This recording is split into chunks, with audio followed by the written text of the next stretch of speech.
दोस्तों, आपको वेलकम कहता हूँ आई फैक्टनर के formal and informal English words video tutorial series में, जिसमें हम इंग्लिश के फॉर्मल वर्ड्स और इनफॉर्मल वर्ड्स के डिफरेंस को जान रहे हैं।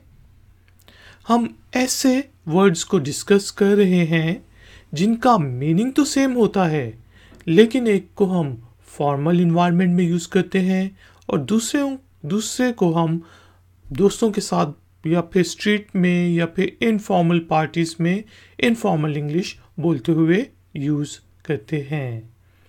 तो शुरू करते हैं जी अपना आज का आई फैक्टनर का video tutorial. Like, share, subscribe I Factner. तो दोस्तों, आज के पहले जो हमारे पास दो वर्ड्स हैं वो हैं ऑब्टेन और गेट। ऑब्टेन और गेट दोनों का मीनिंग होता है हासिल करना, लेना। लेकिन ऑब्टेन जो है हम फॉर्मल इंग्लिश में यूज़ करते हैं फॉर्मल इंग्लिश वर्ड के तौर पे, और गेट को हम इनफॉर्मल इंग्लिश स्पीकिंग में यूज़ करते हैं। यहाँ पे जो हमारे पास एग्जाम्पल है, I obtained my degree from that university, कि मैंने उस यूनिवर्सिटी से अपनी डिग्री हासिल की थी, मास्टर्स की, बैचलर्स की, कोई भी। I obtained my degree from that university. और आप कहते हैं यार टिकट्स चाहिए यार, फिल्म नहीं लगी है यार, 2 टिकटें ले दे। तो मैं आपको कहूँगा, क्योंकि मैं इनफॉर्मली आपको कहूँगा, तो मैं कहूँगा I will get it for you, कि मैं यानी कि वो टिकट आपके लिए हासिल कर लूँगा। I will get it for you. तो दोस्तों देखें, ऑब्टेन और गेट दोनों का मीनिंग होता है हासिल करना, लेकिन ऑब्टेन को हमने फॉर्मल वर्ड के तौर पे यूज़ किया और गेट को हमने इनफॉर्मल वर्ड के तौर पर यूज़ किया। नेक्स्ट, रिक्वायर और नीड। रिक्वायर और नीड दोनों का मीनिंग होता है ज़रूरत, लेकिन रिक्वायर जो है फॉर्मल इंग्लिश वर्ड है और नीड आमतौर पे इनफॉर्मल सिचुएशंस में यूज़ होता है। एग्जाम्पल लेते हैं जी, I require more concentration to finish my work. Office में मैं काम कर रहा हूँ, शोर हो रहा है, तो मैं कहता हूँ कि मुझे अपना काम ख़त्म करने के लिए ज़्यादा कॉन्सेंट्रेशन की ज़रूरत है, इसलिए चुप हो जाओ। I require more concentration to finish my work. Need को यूज़ करते हैं, I need to do it. अब कहते हैं यार तू उधर क्यों जा रहा है यार, मैं कहता हूँ I need to do it, मुझे ये करने की ज़रूरत है। तुम ये क्यों कर रहे हो, I need to do it, मुझे ये करने की ज़रूरत है। तो देखिए दोनों का मीनिंग है ज़रूरत, लेकिन रिक्वायर को हमने फॉर्मल इन्वायरमेंट में यूज़ किया और नीड को इनफॉर्मल। नेक्स्ट एग्जाम्पल जो है हमारे पास दोस्तों वो हैं वर्ड्स रीपे और पे बैक की। दोनों का मीनिंग होता है पैसे वापस करना, ठीक है जी। जिस तरह मैं अपने डेप्ट को रीपे कर दूंगा, अपने लोन को रीपे करूंगा। बैंक के लिए जब भी हम यूज़ करते हैं तब हम रीपे का यूज़ वर्ड करते हैं, क्योंकि उस वक्त हम फॉर्मल इंग्लिश वर्ड को यूज़ कर रहे होते हैं फॉर्मल कामों के लिए, ऑफिशियल कामों के लिए। यहाँ पे हमारे पास एग्जाम्पल सेंटेंसेस हैं, I will repay all my dues. Bank वाले आए, कहते हो तुमने पैसे नहीं दिए अभी तक सर, आपने इस महीने का क्रेडिट नहीं पे किया। तो मैं कहूँगा कि मैं अपने तमाम ड्यूज बकाया जात, अपने तमाम बकाया रीपे कर दूंगा, वापस कर दूंगा। I will repay all my dues. और मैं कहता हूँ यार थोड़े से पैसे दे दे यार, वापस कर दूंगा। तो उस वक्त मैं अब दोस्त को कहूँगा I will pay you back, I will pay you back, मैं तुम्हें वापस कर दूंगा। अब देखिए हमने दोनों को वापस करने के लिए यूज़ किया है, लेकिन पहली सिचुएशन फॉर्मल थी, बैंक वालों के साथ ऑफिशियली बात कर रहा था, तो मैंने कहा I will repay all my dues. दूसरी सिचुएशन जिसमें मैं दोस्त के साथ बात कर रहा था इनफॉर्मल थी, तो मैंने कहा I will pay you back. Next example हमारे पास है दोस्तों रिसाइड, रिसाइड और लिव की। दोनों का मीनिंग होता है रहना। Reside, where do you reside, where are you residing, ठीक है जी। उसी से निकला है रेजिडेंस, रेजिडेंस परमिट, इसी तरह से रिलेटेड वर्ड्स। यहाँ पे जो हमारे पास एग्जाम्पल सेंटेंसेस हैं, अगर मेरे पास जॉब इंटरव्यू के लिए आप आए हैं तो फॉर्मल सिचुएशन में मैं आपसे पूछूंगा where are you residing at the moment, कि इस वक्त आप कहाँ पे रह रहे हो, वेयर आर यू रिजाइडिंग। लेकिन अगर कोई दोस्त पूछता है, कोई स्ट्रीट में पूछता है यार किधर रहते हो, मैं वहाँ रहता हूँ, I live there, I live in ABC colony, कुछ भी हो सकता है।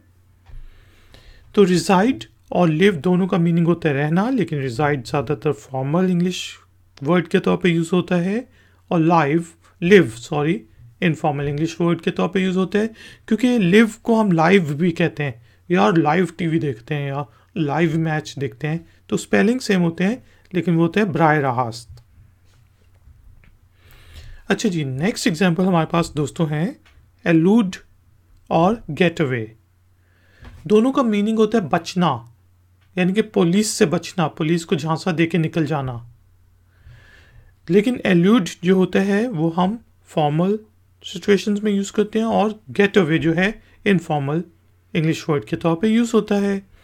एग्जाम्पल सेंटेंस है, मैं इस वक्त न्यूज़ दे रहा हूँ, न्यूज़ पेपर में कुछ लिख रहा हूँ या फिर खबरनामा सुना रहा हूँ, तो मैं कहूँगा the thief eluded the police, के चोर पुलिस से बच के निकल गया। The thief eluded the police. और आपने कोई गलत काम किया तो मैं कहूँगा यार भाई, तो you will not get away this time, कि इस दफ़ा तुम बच के नहीं निकलोगे, इस दफ़ा तुम नहीं बच सकोगे, गलती की है तो आप पकड़े जाओगे। You will not get away this time. तो दोस्तों एल्यूड और गेट अवे दोनों का मीनिंग बचना होता है, लेकिन एल्यूड फॉर्मल इंग्लिश वर्ड के तौर पे यूज़ होता है और get away informal English word के तौर पे यूज़ किया जाता है। नेक्स्ट एग्जाम्पल है जी इंडिकेट, पॉइंट आउट। इंडिकेट और पॉइंट आउट का मीनिंग होता है इशारा करना, ठीक है जी। लेकिन इंडिकेट को हम ज़्यादातर फॉर्मल इंग्लिश वर्ड के तौर पे यूज़ करते हैं और पॉइंट आउट को इनफॉर्मल इंग्लिश वर्ड के तौर पर। मैं आपका ड्राइविंग इंस्ट्रक्टर हूँ, आप ड्राइविंग सीख रहे हैं, तो उस फॉर्मल सिचुएशन में मैं आपको कहूँगा always use the indicators to indicate if you are turning left और राइट, के हमेशा इंडिकेटर्स का यूज़ करो ये इशारा देने के लिए कि आप लेफ्ट मुड़ रहे हो या राइट मुड़ रहे हो। Always use the indicators to indicate if you are turning left और राइट। लेकिन अगर लेट्स सपोज मैंने कोई ट्यूटोरियल बनाया और उसमें मैंने गलती की और आपने उसको पॉइंट आउट किया, तो मैं आपको मैसेज करूँगा thanks for pointing out my mistakes, कि मेरी गलतियों को पॉइंट आउट करने के लिए, इशारा करने के लिए शुक्रिया। Thanks for pointing out my mistakes. तो दोस्तों आपने देखा कि इंडिकेट और पॉइंट आउट दोनों का मीनिंग होता है इशारा करना, लेकिन इंडिकेट को हम फॉर्मल इंग्लिश वर्ड के तौर पर यूज़ करते हैं और पॉइंट आउट को इनफॉर्मल इंग्लिश वर्ड के तौर पर यूज़ किया जाता है। नेक्स्ट एग्जाम्पल हमारे पास है दोस्तों एंटर और कम इन की। दोनों का मीनिंग होता है दाखिल होना, अंदर आना, ठीक है जी। लेकिन एंटर ज़्यादातर फॉर्मल इंग्लिश वर्ड के तौर पर यूज़ होता है और कम इन जो है वो इनफॉर्मल इंग्लिश वर्ड के तौर पर यूज़ होता है। जैसे हम कह सकते हैं the president is entering the building, president जो है वो इमारत में दाखिल हो रहा है, इमारत के अंदर आ रहे हैं।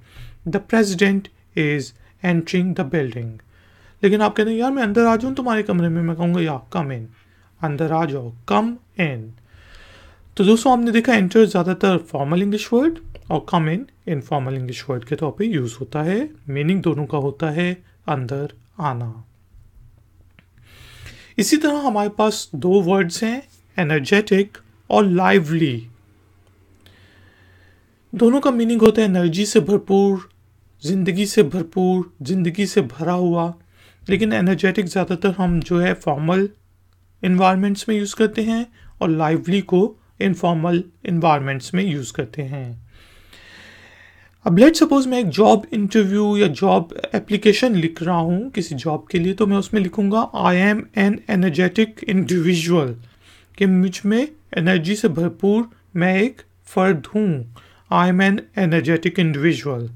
लेकिन हमने वैसे ही इनफॉर्मली बात करनी है, यार वो बड़ी ज़िंदगी से भरपूर है, तो हम कहेंगे she is very lively, she is lively. तो दोस्तों आपने देखा एनर्जेटिक और लाइवली दोनों का मीनिंग सेम होता है, लेकिन एनर्जेटिक ज़्यादातर फॉर्मल और लाइवली इनफॉर्मल इन्वायरमेंट्स में हम यूज़ करते हैं। इसी तरह हमारे पास दो वर्ड्स हैं इंटायर और कंप्लीट, दोनों का मीनिंग होता है पूरा। यहाँ पे हमारे पास एग्जाम्पल सेंटेंस है, जिस तरह ऑफिस में बैठा हूँ, आपने मुझे कोई प्रपोजल सबमिट किया तो मैंने उससे पढ़ा है, तो मैं कहूँगा I have gone through the entire proposal, कि मैंने पूरा प्रपोजल पढ़ा है। I have gone through the entire proposal. लेकिन हम दो दोस्त हैं, आपने कहा यार वो किताब पढ़ ली तूने, तो मैं कहूँगा yes I have read the complete book, हाँ मैंने पूरी किताब पढ़ ली है। I have read the complete book. तो दोस्तों आपने देखा इंटायर और कंप्लीट दोनों का मीनिंग होता है पूरा, लेकिन इंटायर को हम फॉर्मल इंग्लिश वर्ड के तौर पे यूज़ करते हैं और कंप्लीट को इनफॉर्मल इंग्लिश वर्ड के तौर पर यूज़ किया जाता है। नेक्स्ट जो हमारे पास दो वर्ड्स हैं वो हैं एग्जॉस्टेड और टायर्ड। एग्जॉस्टेड और टायर्ड दोनों का मीनिंग होता है थका हुआ होना। लेकिन एग्जॉस्टेड ज़्यादातर फॉर्मल सिचुएशंस में यूज़ होता है और टायर्ड हम आम बोलचाल में यूज़ करते हैं। जिस तरह ऑफिस में मैं कहूँगा we need a break, our team is exhausted. We need a break because our team is exhausted. हमें ब्रेक की ज़रूरत है क्योंकि हमारी टीम जो है वो थक चुकी है। तो आवर टीम इज़ एग्जॉस्टेड, हमारी टीम थक चुकी है। फॉर्मल इन्वायरमेंट में मैंने यूज़ किया। इनफॉर्मली मैं कहूँगा आई एम वेरी टायर्ड, यार मैं बहुत थक गया हूँ, मुझे आराम की ज़रूरत है, I need rest. I am very tired.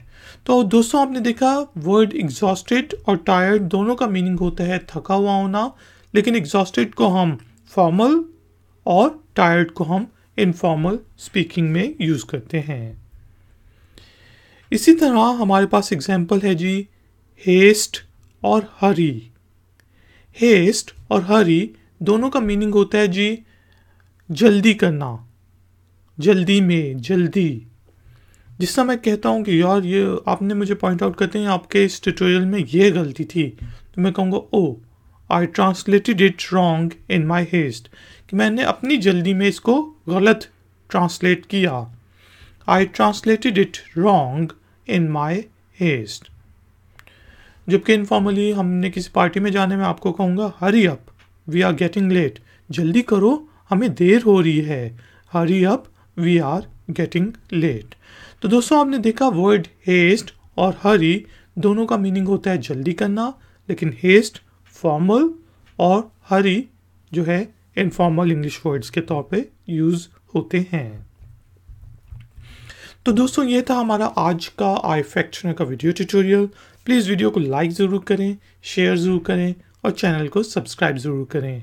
आपका अगर कोई भी क्वेश्चन है, कोई भी कमेंट है, तो नीचे दिए गए कमेंट्स बॉक्स को यूज़ करें।